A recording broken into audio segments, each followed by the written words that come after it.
welcome to Story Time with Judy. Our book today is The Bear and the Piano by David Litchfield. Well, this bear found a piano in the middle of the woods. He didn't know what it was at first, but he learned how to play it, and all of the animals in the forest loved listening to him play the piano. And then some humans discovered him. Let's find out what happens to Bear when they take him to the city. Let's find out if he wants to go home. One day in the forest, a young bear cub found something he had never seen before. What could this strange thing be, he thought. Shyly, he touched it with his stubby paws. Plonk! The strange thing made an awful sound. So the bear left. But the next day he came back, and the day after that too, and for days and weeks and months and years, until eventually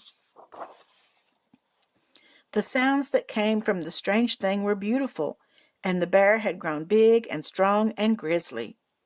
When the bear played, he felt so happy. The sounds took him away from the forest, and he dreamed of strange and wonderful lands. It wasn't long before the other bears in the forest were drawn to the clearing.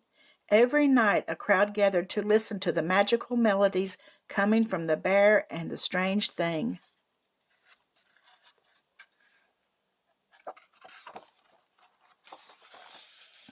Then one night a girl and her father came across the clearing. They told the bear that the strange thing was a piano, and the sounds it made were music. "Come to the city with us," they said. "There is lots of music there. You can play grand pianos in front of hundreds of people and hear sounds so beautiful they will make your fur stand on end." The bear knew that if he left the forest, the other bears would be very sad. But he longed to explore the world beyond the woods, to hear more wonderful music, and to play bigger and better than before. And before long, the bear's name was up in big, bright lights in the big, bright city. He played sold-out concerts in giant theaters.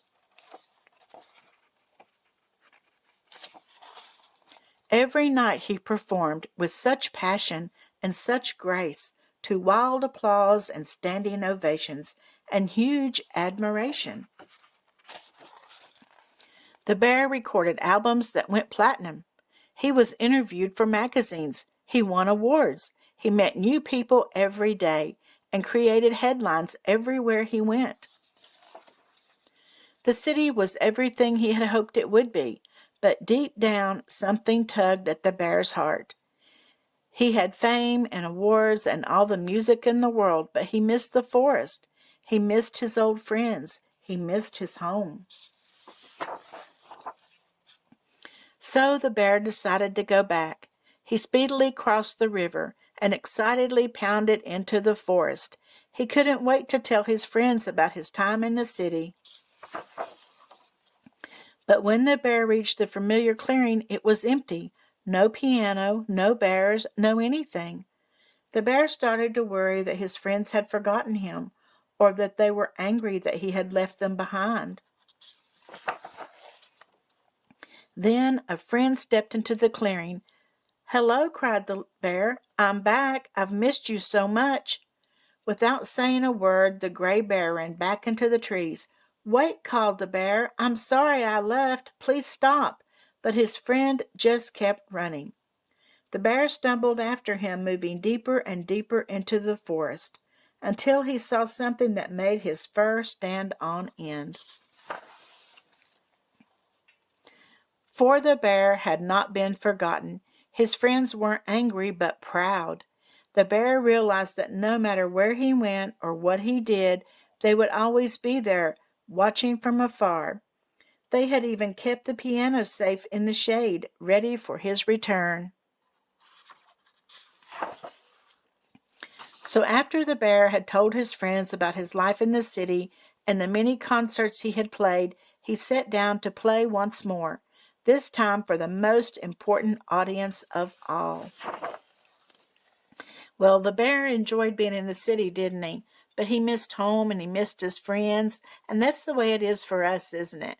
We can go away from home for a while, but it's always nice to come back home, isn't it? I hope you enjoyed this story, and I'll see you again tomorrow. And don't forget to like and subscribe. One.